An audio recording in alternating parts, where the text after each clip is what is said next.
All right, so you wanted to deep dive on Game 4, and let me tell you, the Dodgers, they really put on a show, didn't they? They sure did. 10-2 final score in a game like this. You don't always expect strategy to be front and center, but that's exactly what we got. Yeah, you see a score like that, you think, okay, just a bunch of home runs, right? All right.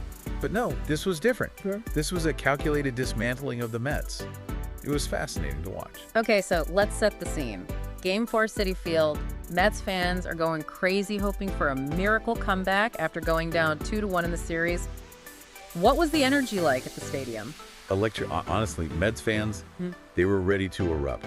They had that feeling like, okay, we can do this, we can turn this around. But right from the get-go, it felt like something was different. The Dodgers were locked in. They were. They had a plan, and it all started with how they approached Jose Quintana. Okay, and Quintana, he's a good pitcher, right? Like, this isn't some rookie they were facing. Exactly. Quintana, he's a veteran. He knows what he's doing. Yeah. And he's got this reputation, you know. For what? Well, in the clubhouse, we call him the nibbler. The nibbler. Okay, I kind of like that. What's that mean? Basically, he nibbles at the edges of the strike zone. He rarely gives you anything good to hit. During the regular season, only about 41% of his pitches were actually in the strike zone. Wow. And in the playoffs, that number dropped even further to 34%. So you're saying this guy, he just lives on the edge, makes life really difficult for hitters. Exactly. And that's where the Dodgers' game plan was so smart. They knew they couldn't get sucked into his game. They couldn't afford to chase bad pitches. They went up there with a plan. Wait for your pitch no matter how long it takes. Make him throw strikes. Which is such a simple concept in theory, but so hard to execute in reality, especially when you've got a pitcher like Quintana out there trying to get you to chase. Oh, absolutely. And the Mets, they fell for it. They were much more aggressive at the plate, swinging at those tempting pitches outside the zone. And the Dodgers made them pay for it. Look at the numbers. Mookie Betts, 4 for 6, a home run, 4 RBIs. Shohei Ohtani, leadoff home run, 3 walks. They were terrified to pitch to him. And Max Muncy? I mean, are you kidding me? Reaching base 12 straight plate appearances? That's just unheard of. Unbelievable. Yeah. It really is. And you know what that is? That's the definition of working the count.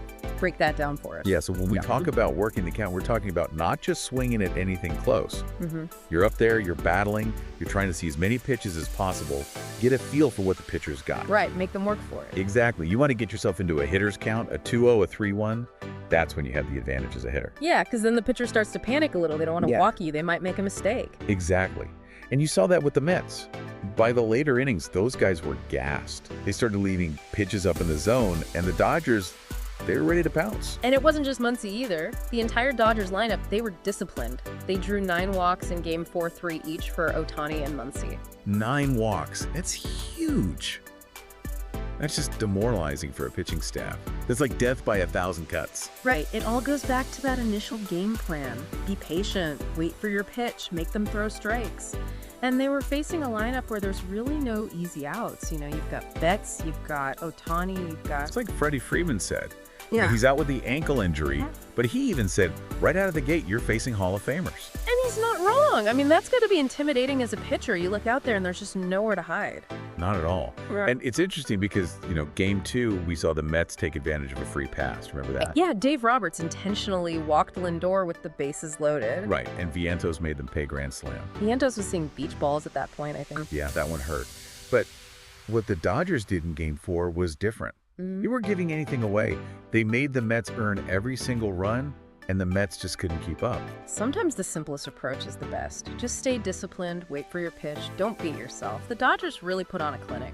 Absolutely. You know, it's funny, we talk so much about launch angle and exit velocity these days, all about hitting the ball as hard as you can. Yeah, everybody wants to hit dingers. But this game, it was like a throwback, you know? It was all about the fundamentals, plate discipline, working the count, putting the ball in play, making the other team make mistakes. Old school baseball, right back to basics. Exactly. And it's not like they were facing some scrub Quintana. He's a legit pitcher. Yeah, he knows what he's doing. Right. But the Dodgers, they took him completely out of his game. They dictated every at-bat. They were in the driver's seat the whole time. And the result, well, after 4 games, the Dodgers are outscoring the Mets 30-9. That's domination right there. No other word for it. But it's baseball, right? Anything can happen. Oh yeah, you can't count the Mets out just yet. They've shown they can fight back. They were down 2-0 in this series already, and they won Game 3. True, but you gotta wonder, after a beatdown like that, do they even believe they can come back at this point? That's the million-dollar question. Momentum is huge in baseball. And right now the Dodgers, they've got all the momentum. It really makes you think, in this day and age with all the strikeouts and the home runs, are we maybe overthinking things a little? You think so? Maybe just getting on base, making the pitcher work, maybe that's the key. Well, there's something to be said for that, for sure. You look at teams like the Astros, they've had a lot of success with that whole 3 true outcomes approach, home run, walk, strikeout. Right, swing for the fences or don't swing at all. Exactly. Yeah. But the Dodgers showed us there's still a place in baseball for that grinded out style of offense. Wear the pitcher down, make them throw strikes, put the ball in play, put pressure on the defense. And when it works, it's a thing of beauty. No disrespect to the Mets, but the Dodgers, they just took them apart. They did. It was a clinic, no doubt about it. So for all you listeners out there, pay attention to this Dodgers team. They're doing something special right now, and it might just carry them all the way. Absolutely. This is a fun one to break down. It sure was. Thanks for joining me on this deep dive, everyone. We'll catch you next time.